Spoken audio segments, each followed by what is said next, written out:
Welcome to Crossing the Chasm. Today, I'm delighted to be joined by Malik Yakini, who is co-founder of the Detroit Black Community Food Sovereignty Network, DBCFSN, and served as executive director from 2010 to June 1st, 2024. He provided vision and leadership to DBCFSN's programs and initiatives, including the Detroit Food Policy Council, the 7-acre D-Town Farm, and the Detroit Food Commons, a new 31,000 square foot, 2-story building in Detroit's North End that houses the Black-led community-owned Detroit People's Food Co-op, the 4 shared-use Kuji Chagu Lia kitchens, the Mama Imani Humphrey Banquet Hall, and the DBCFSN's offices. Yakini serves as a board member of the co-op. He is a co-founder and former leadership team member of the National Black Food Justice Alliance. Yakini views his work as part of the larger movement for building power and self-determination for African people and justice for humanity in general. He is adamantly opposed to the systems of white supremacy, capitalism, patriarchy. He has spoken at dozens of universities and community organizations across the U.S. and has presented at gatherings in Yaoundé, Cameroon, Madrid, Spain, and Paris, France. He has an intense interest in contributing to the development of an international food sovereignty movement that embraces and centers the cultures, foodways, and wisdom of Black communities in the Americas, the Caribbean, and Africa. I met Malik just by chance in Detroit and immediately resonated with him and just was delighted by his presence and was so excited to have him on the show. And it's been a real honor to talk with him. I thoroughly enjoyed the conversation and hope you do as well. Thanks for tuning in.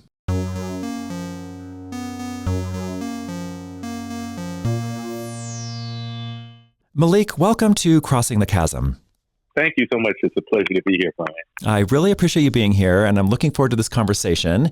I want to start by asking you if you can identify the chasm or chasms you see in society that relate to your work and interests. I want to talk about the chasms inside of our own minds, because I think really one of the things that's preventing us from moving forward is our attachment to the old order, the old way of doing things, what we're used to, and also in many cases our attachment to materialism and to the kind of individualism that has come to characterize American society on one side of the chasm in our minds. And the other side of the chasm, I think many of us know intuitively that there's a better way for human beings to relate, and perhaps would like to see that way manifest in our daily lives. But the fear and attachment that we have to the old order sometimes prevents us from doing that. So the chasm in our own minds is the one that I would lift up. I'd love to hear a bit more about that. I'm wondering, how did you come to that conception? What brought you to that thinking? Well, I think just my trying to live consciously and intentionally for the last 50 years and trying to understand myself and the factors that impact my own thoughts and actions. And so what I described that I think exists in the minds of people generally is something that I have seen within myself. So it's, really my own self-experience. Yeah, thanks for sharing that. I want to start, you have been at the forefront of the food movement in the U.S., I would argue. You're quite well known, and Detroit has received a lot of attention, which I want to get to in just a moment. But I wanted to ask you about your focus on food, and there's all kinds of problems in society. You already just talked about some. Why do you think that focusing on food is so important, given the range of problems and challenges we see in society? I find it interesting that I'm pegged only as kind of a food activist, or some people say food leader or whatever, because that's certainly not the only area that I've focused on that I continue to focus on. It's one that has perhaps is more popular than some of the other things that I've focused on, but I'm not really a single issue person. So I've devoted a great deal of my time to food over the last 20 years. But again, I'm not singularly focused on that. But I think food is important because it affects every human being, number one. It's kind of a common denominator. And we often have chasms that are caused by the various ideologies that we might hold, our philosophies, our class status, our so-called race, our religion, our views on gender. All of these things can separate human beings, but one of the things that can unite us is that all human beings eat. And so it becomes a platform that people can be widely organized around. The other reason I think it's important is that the food system impacts every other system in society.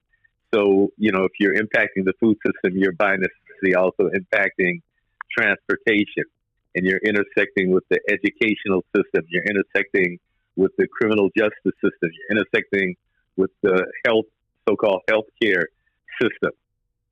So I think the potential of reforming or trying to create a more just food system has wider implications beyond the food system. And I'm hoping that the work that we do in trying to create a more just food system, in fact, inspires people who are doing justice work in other realms within society. Those are some of the reasons that I think food is important, but I think we have to do this work of creating a more just food system with a consciousness that it's part of a larger set of problems that we're trying to address. People like to use the term intersectionality a lot these days, and that's, I guess, as good a term as any to describe how these various forces that shape society work together. They don't work independently, and so the most perhaps progressive of the thinkers within the food movement see it as being tied to this larger struggle to create a more just society. Yeah, and I really appreciate that background because, I don't see you as a single issue person at all. And one of the things I was so struck by when I had the opportunity to see you in person was that you were linking all of these different various issues around justice and so forth with food in ways that I haven't seen in many ways. Do you think what's going on in Detroit around food is quite different than food movements around the country in terms of this intersectionality that you're talking about? I don't know if I would say it's significantly different. Perhaps the kind of Black radical thought that has been injected into the food movement in Detroit might be more pronounced than in other places because of the history of Detroit. But there are certainly people around the world, around the country and around the world, who have an analysis similar to the analysis many of us have been advancing in Detroit about how to create a more just food system and about the roles of race, the role of patriarchy, the role of the system of white supremacy as we're thinking about how to create a more just food system. So certainly there's people doing that other places as well. But, Detroit has a particular history, and perhaps that history has made the work here a bit sharper. And then also we have the opportunity to do urban agriculture on a scale that's unimaginable in most cities, simply because of the amount of vacant land that exists in Detroit. So that the scale of the work here, I think, has made it more pronounced and perhaps made us a leader in this work as well. And I want to come back to that in a minute, but I do want to take a moment to hear your thoughts on, when I saw you speak, you were really invoking Black liberation as part of this and at the forefront of the work you're doing. I'm wondering if you can just speak to that in the context of Detroit and your own lived experience. Well, I'll start by saying that I grew up in Detroit in the 1960s, and as you and probably many of your listeners know, in 1967, Detroit experienced the bloodiest of the urban rebellions that swept across America in what was then called the long, hot summers of the 1960s. And so that period directly before the 67 rebellion, during the rebellion, and after the rebellion was a period that was a highly charged period in terms of Black radical thought and action. And so as fate would have it, that's the very time period that I'm coming of age. I was 12 years old in 1968. I was 13 in 1969. And so I kind of came of age in this cauldron. And so as a very young person, I developed some ideas about about power, about race, about class, about how those things intersect, about how they play out in American society, about the possible path forward for Black people to alleviate the conditions that we find ourselves in consistently. And, all of that really developed as a result of me being a young person growing up in Detroit that was shaped by all of these forces. But it wasn't just 1967, right? Detroit had a history of being both a movement town in terms of the labor movement, both the more traditional union movement, the UAW, really, had lots of battles in and around Detroit and made things better for working Americans generally.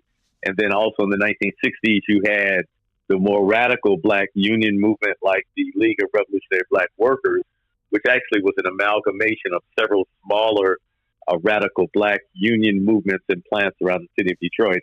So, all of those things impacted how I saw the world as a very young person and gave me eyes that were perhaps more critical than some of the other people I grew up with. And I continued, on that path of studying social movements, studying revolutionary movements throughout the world, studying those movements of Black people in this country and throughout the world who were attempting to be more self-reliant and have control over our own destiny. And so, we could broadly call those movements, the Black liberation movement. It's not a monolith. There's been many ideas about how we might proceed.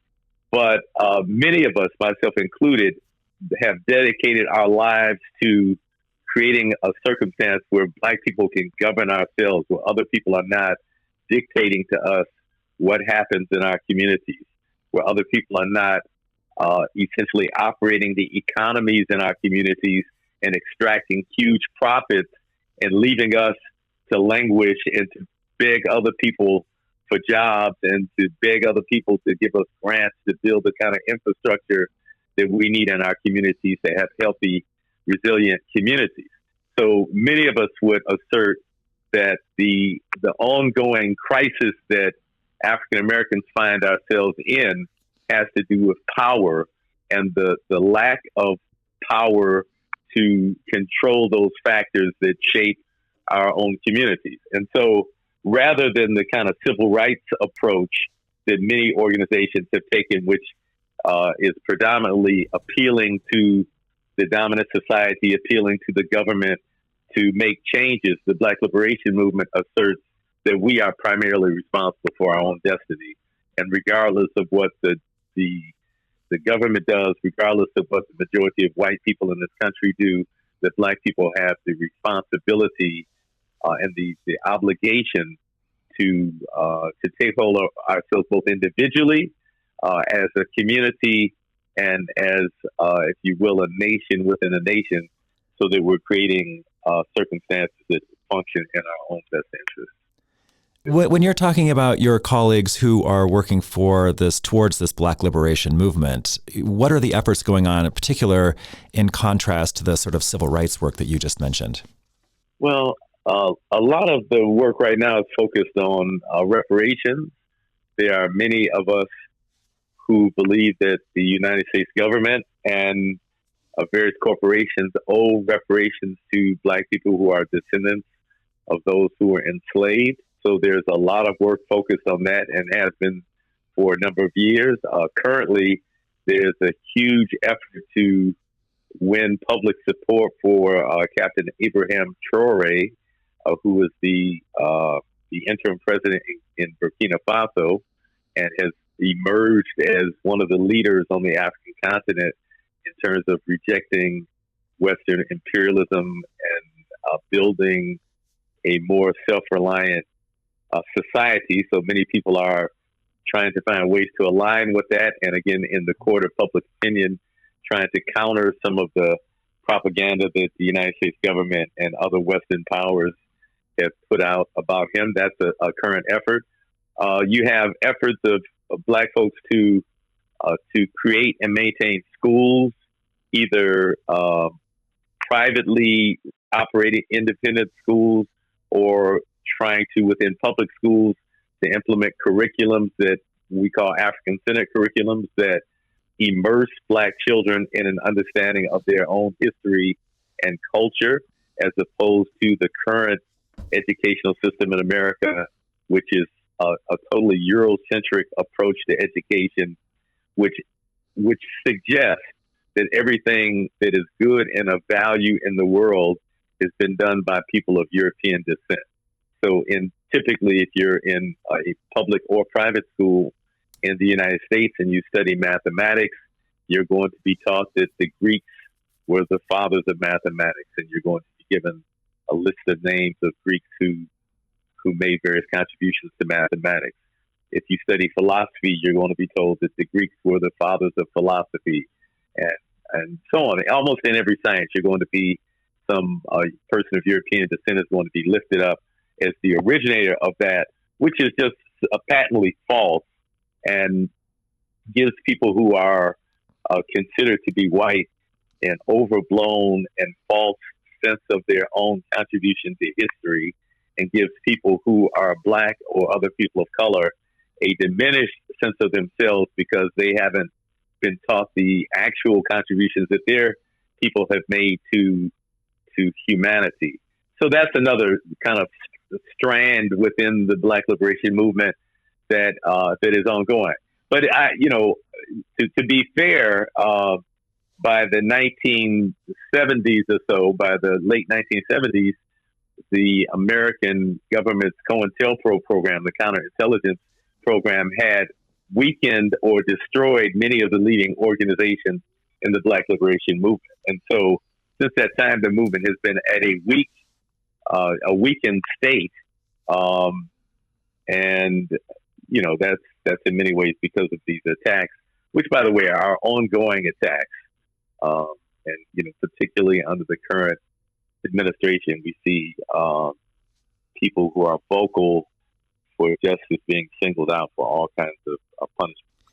Yeah, thank you for that background. I really appreciate that. I guess I want to come back to Detroit. And one of the things I'm interested in is, Detroit has received a lot of attention over the years, much of it very negative. I'm just wondering if you could provide your own perspectives on Detroit and what's going on there, and to the extent to which what's been sort of showcased in media sort of misrepresents or overshadows other things going on.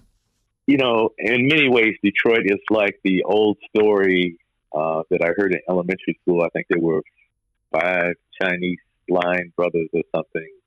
And I may be paraphrasing and misquoting, but they were all asked to identify what an elephant was.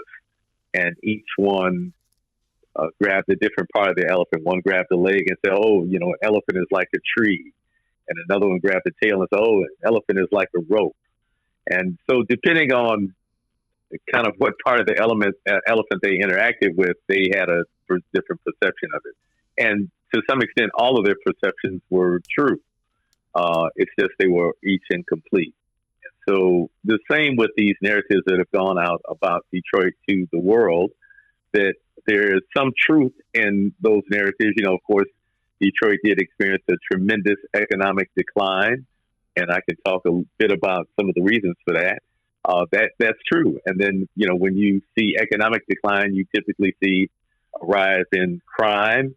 And so Detroit at one point was the murder capital of the United States. There was a tremendous amount of violence happening in Detroit. So, those narratives are not completely false, but that is not the entire story of Detroit. And so that's what's been problematic, that there's been the stereotype of Detroit that is based in part in truth, that has been kind of put out to the world. But simultaneously, you have another story, which is the story of Detroiters who, against all odds, have stayed in the city. Many left the city as the city declined, but there are these pillars of community who stayed, some because they didn't have a choice, some because they were dedicated to, the community they lived in, who have resisted all of the onslaughts that Detroit has experienced, and have tried to find ways to build healthy more self-determined, more just, more safe communities. And so you have that story as well, and that story is not told as often. In fact, you have many, many, many stories. I don't want to reduce it to just those two.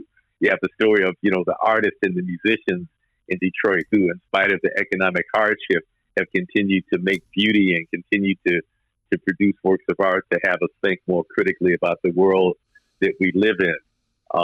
So there's lots of aspects of Detroit, and it's not all doom and gloom. There's this tremendous spirit that the people have, which is perhaps the greatest strength of the city of Detroit.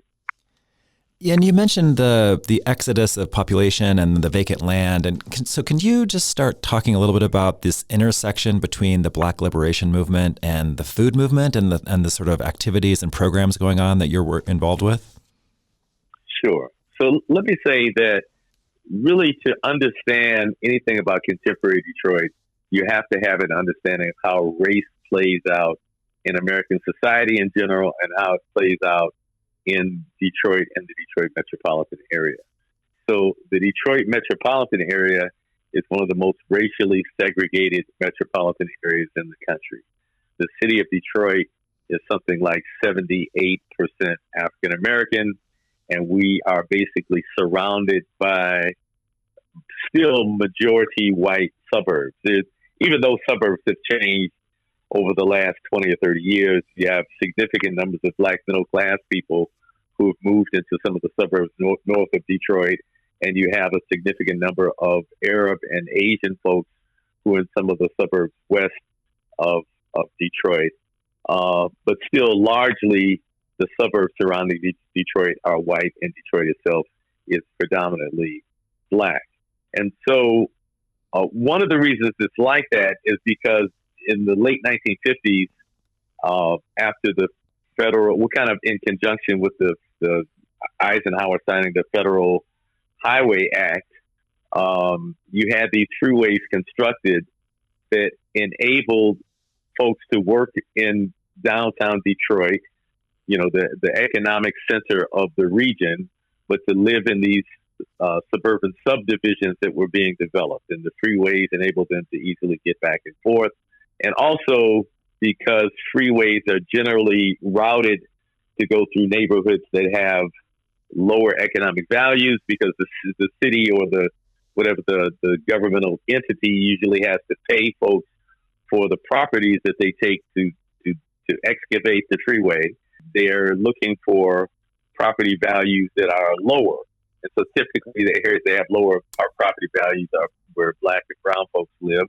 And so the construction of these freeways both enabled suburban whites to travel back and forth with ease into the economic center, and also simultaneously destroyed Black business districts and disrupted Black neighborhoods. So by the end of the 1950s, you had significant exodus of white people from Detroit as Detroit was becoming Blacker. The population of Detroit increased significantly starting around 1916 with the so-called Great Migration of folks coming from the South to work in the industrial North, and really ballooning with World War I, where not only were automobiles being manufactured, but also vehicles for wartime were being manufactured and needed more workers. So you had this huge influx of Black folks starting about 1916, but continuing really up through the 1960s. And so as Detroit became Blacker and Blacker, we saw what during the 1960s we used to call white flight. That as restrictive housing covenants were struck down in certain areas of Detroit that prevented Black people from living in those neighborhoods, as Black people moved into those neighborhoods, inevitably within a year or two, white people began to move out in mass.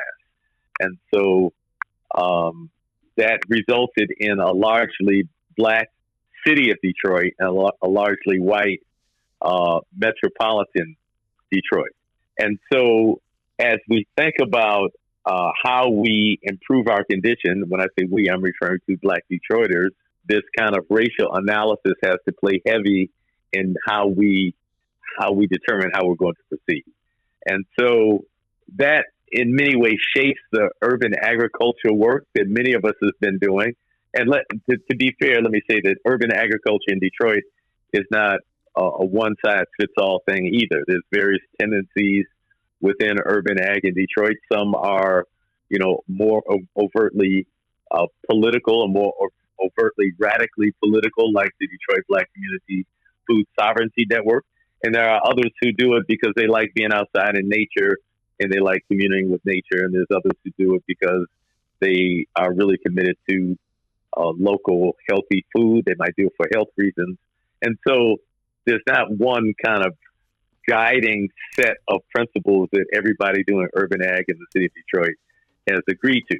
But for those of us who are more overtly political, we do see this work as being tied into the larger Black liberation movement that I talked about earlier, which is dedicated to building the power that Black people need in our own communities to control our own basic needs and to control the factors that are shaping our communities. In other words, to control the institutions within our community, to control the schools that our children go to so that they're learning about their own history and culture. And when I say that, that's not to say at the exclusion of learning the history and culture of others.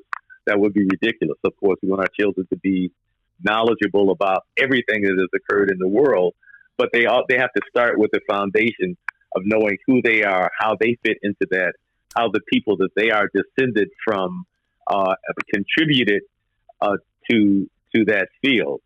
So our approach to agriculture, is informed by our desire to create these more powerful, more self-determined communities and to break our dependence on others who really exploit the weakened state that African Americans find ourselves in. And if I can just tie together a couple of ideas, I mentioned earlier how Black business districts were destroyed with the creation of highways. And so where you had concentrated Black neighborhoods where many times there were locally owned stores in that neighborhood, those were destroyed by the freeways. And so by the destruction of Black business districts, it thus made Black people even more dependent upon other ethnic groups who might have entrepreneurial experience, who could then move into Black communities and to these newly formed Black communities as Black people were displaced from their original areas, could move in, open stores, and extract huge profits.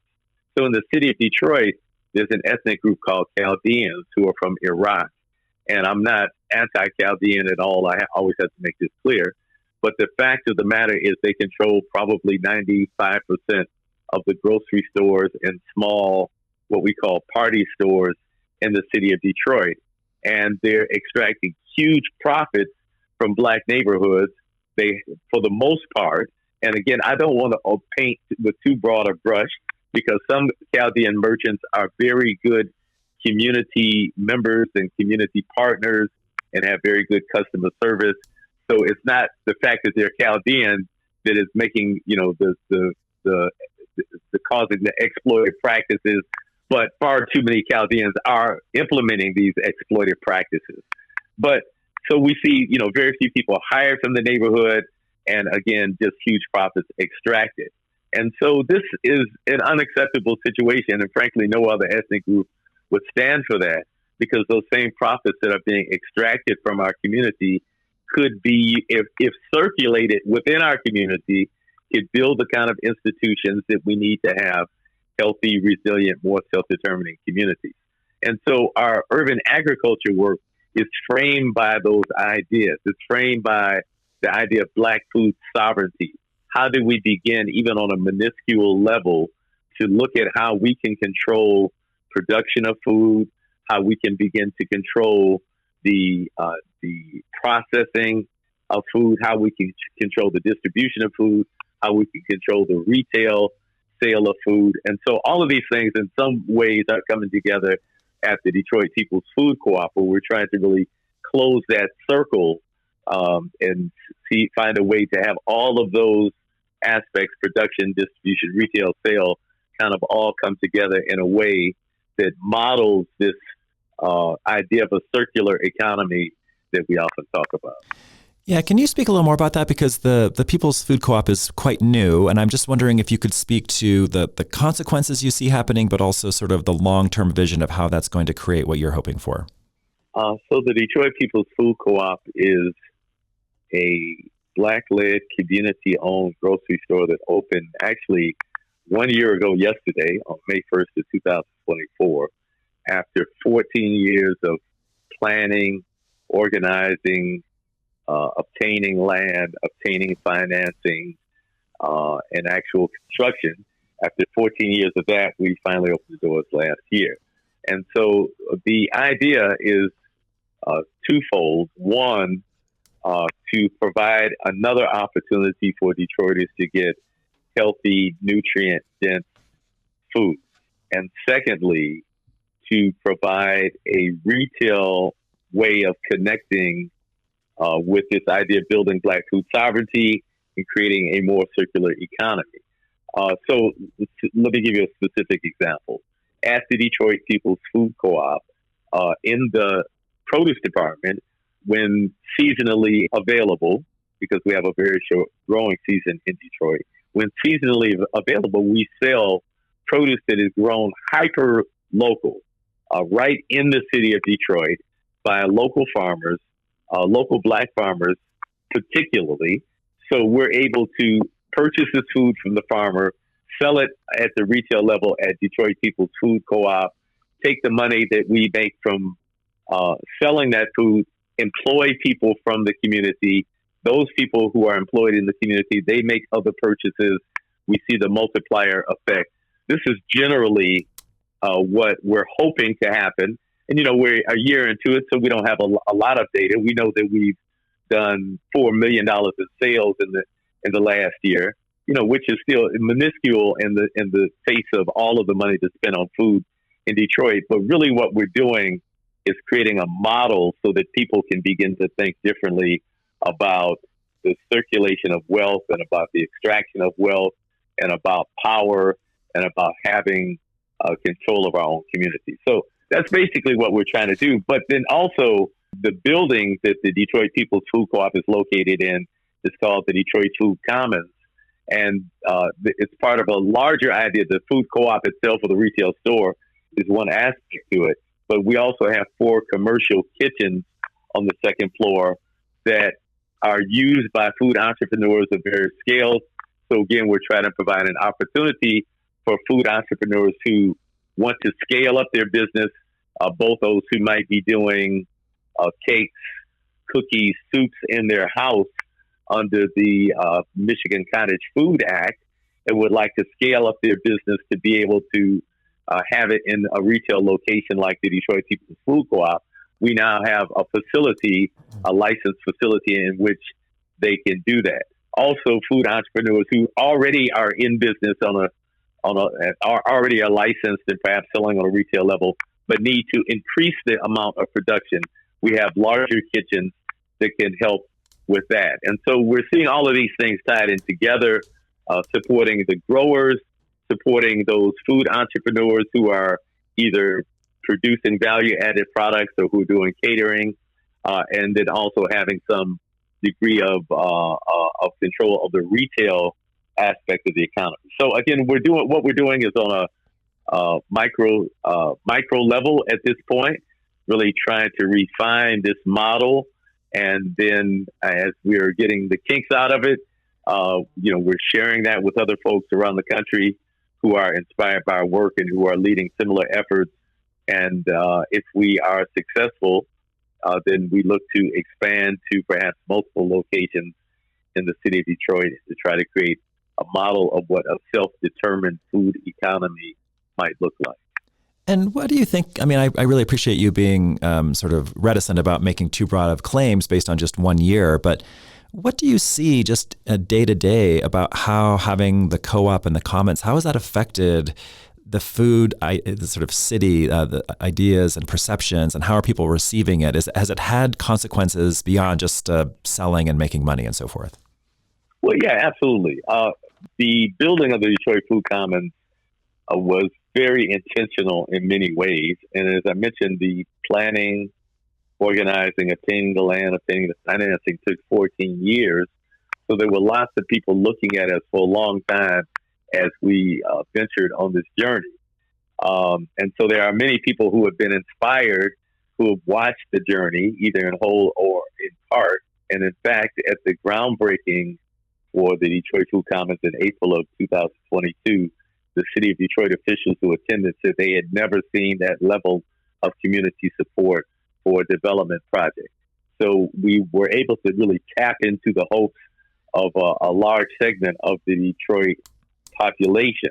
And so seeing that actually come to fruition, because there's been so many promises made also in that neighborhood, in the North End neighborhood, foundations coming through and doing all kinds of studies and making, reports and making promises about things that might happen, and those things not coming to fruition. And so we were operating against the backdrop of doubt and cynicism because of the past experience of residents.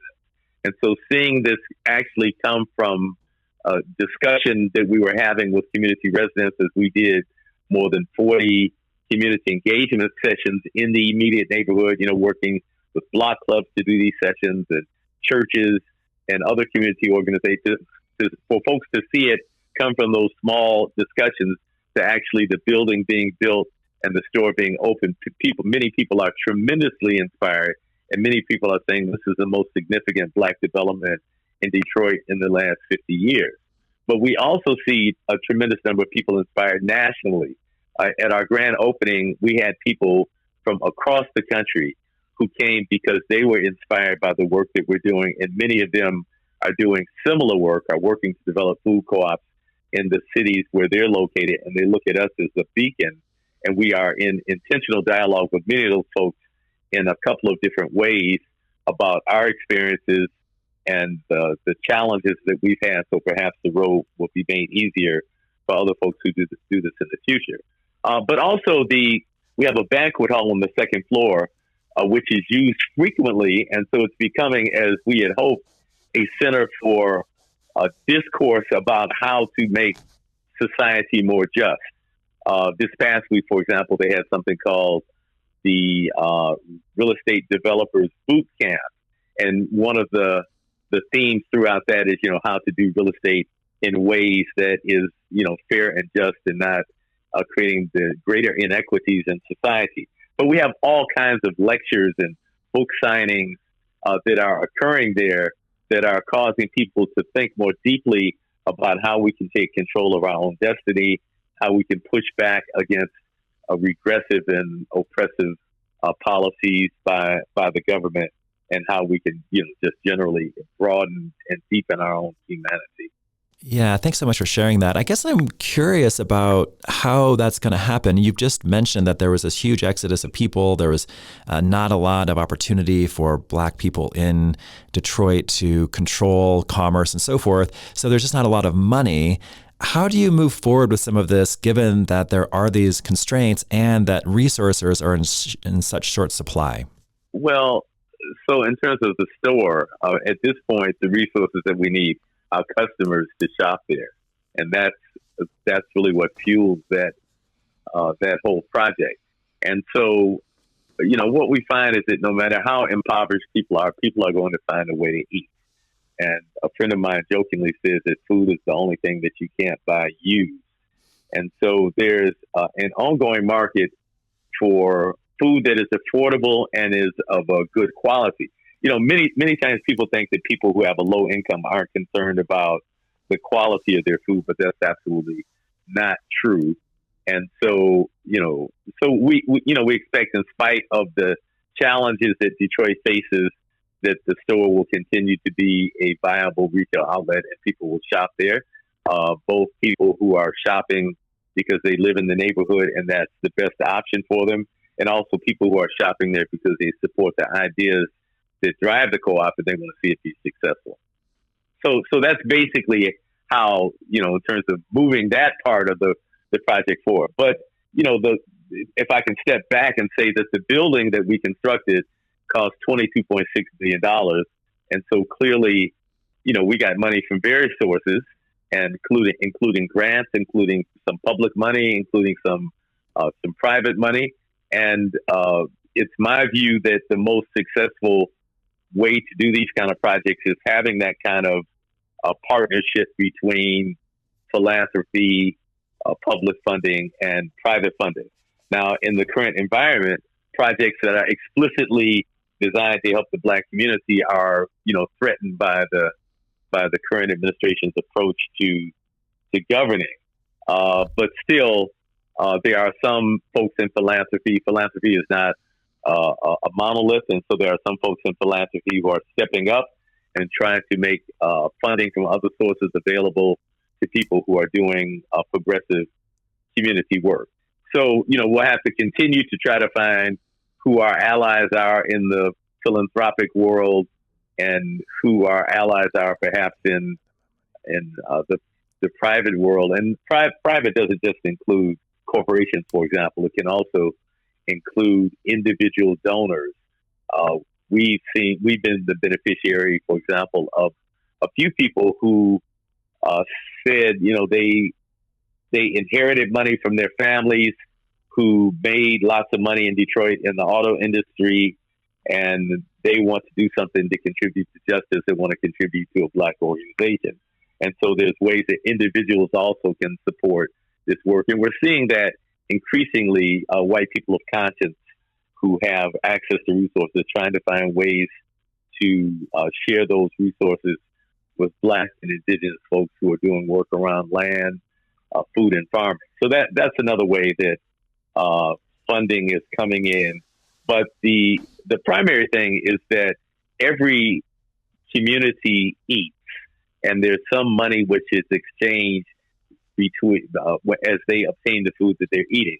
And so if we're able to capture the dollars within our own community that people are spending on food, at least a significant portion of those dollars, then the Detroit People's Food Co-op will continue to be successful financially.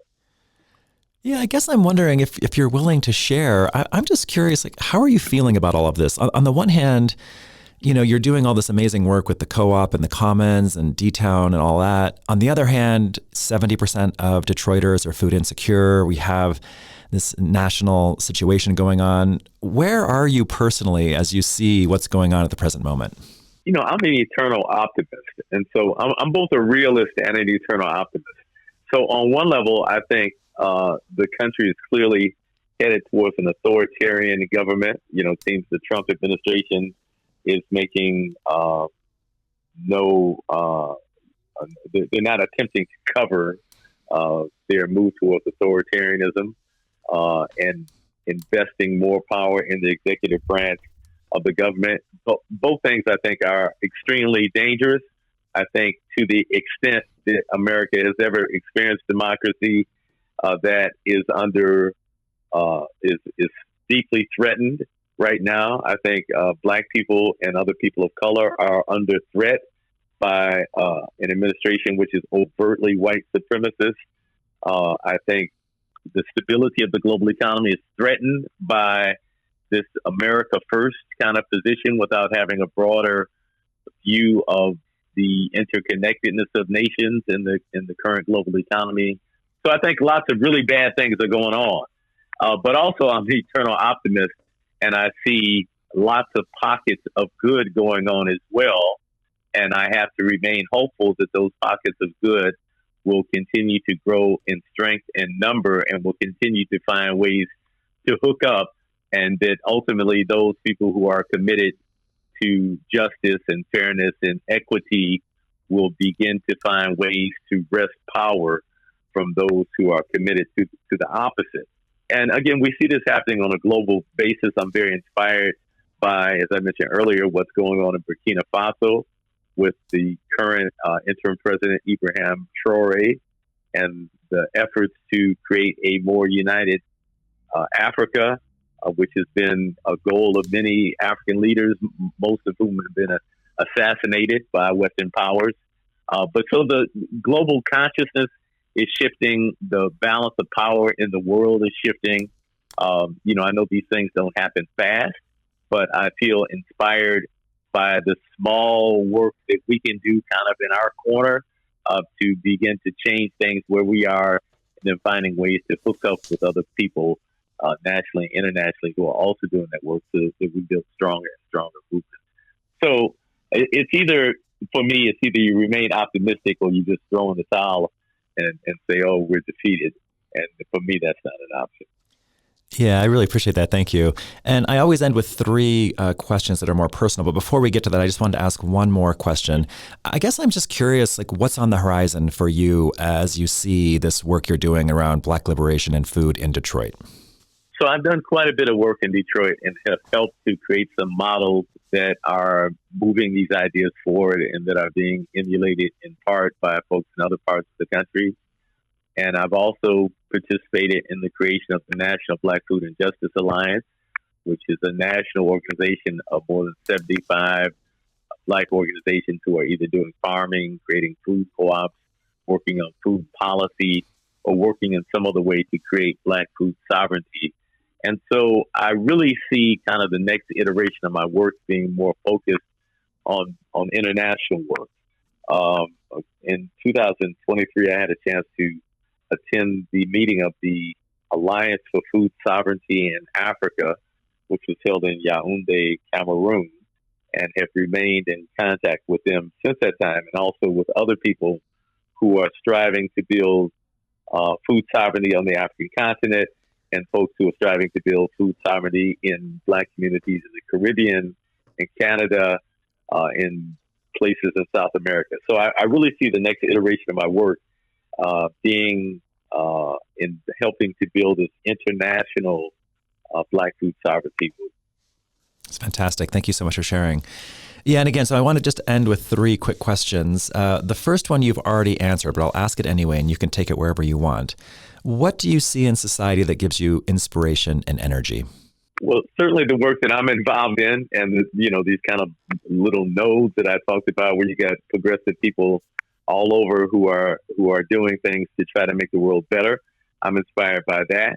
I'm inspired by the young people that we see periodically rise up and protest often in the streets against the various ways that injustice manifests itself. I'm inspired by the people who have stood up against the genocide being committed in Palestine. I'm inspired in the last 5 years by those young people who stood up, who were part of Black Lives Matter or various other movements that were protesting against the wholesale police murder of Black people. I'm inspired by many of the young people that I work with on a day-to-day basis who are striving to decolonize their own thinking in various ways. Some of them are not political activists. Some of them might be massage therapists, or they might be Reiki practitioners, or they might be doulas. But they're trying to find ways of knowing and being that are outside of the Western European colonial construct. So I'm inspired by that desire to step outside of that box that I see on the part of many young people. I'm inspired by Jasmine Crockett, Congresswoman Jasmine Crockett from Texas, who is standing up to powerful white men in the halls of government and is speaking truth to power. And I'm inspired by other women in particular who are in Congress who are also speaking truth to power. Those are some of the things that bring me hope. Thank you so much for sharing that. I'm wondering if you've heard or read or seen anything recently that has made you think differently or in new ways about your interests and our present moment in society. I would say my thinking is evolving every day. So I can't point to something that has some caused some major shift in my thinking. I think more so it's been a slow evolution. I'm continuously learning and growing and becoming more aware of how all these various parts fit together and becoming more aware of my own capacity and perhaps attributes to contribute to making things more positive. So I'm constantly growing, evolving, but I can't point to a particular book that I can say, oh, once I read this, it really totally shifted my perspective on things. No, that's perfectly fine. I appreciate that. Thank you. And then the last question is, as you're working amongst all these challenges and constraints in society, Is there anything that gives you a sense of peace and joy? So I am motivated in my core by a deep sense of spirituality. And while I am not a religious person, I'm a deeply spiritual person. And that sense of spirituality allows me to tap into my center. And so kind of regardless of what is going on in the world around me, I have this place inside of me that I am at peace. And part of staying at peace also is living life in a principled way. Many religious traditions, teach us that we should treat our fellow human being well, that we shouldn't lie to people, we shouldn't steal from people, all these kind of, basic kind of codes of human behavior, I have internalized and attempt to live my life in a way that when I lay my head on my pillow each night, I am at peace. And so both the intentional practice of living in tune with what the ancient Kemetic people, the ancient Egyptians call ma'at, this balance, trying to live in tune with this balance, truth, reciprocity, harmony are some of the attributes of ma'at. Trying to live in tune with that brings a certain amount of peace. Then also just being able to tap into my inner reality and knowing that the physical world that I see around me is not all that exists, and perhaps it's not even the most important thing that exists, allows me to continuously be at a state of peace. Well, Malik, thank you so much for sharing, and thank you so much for chatting with me. It's been a real pleasure. It's been my pleasure, Brian. Thank you.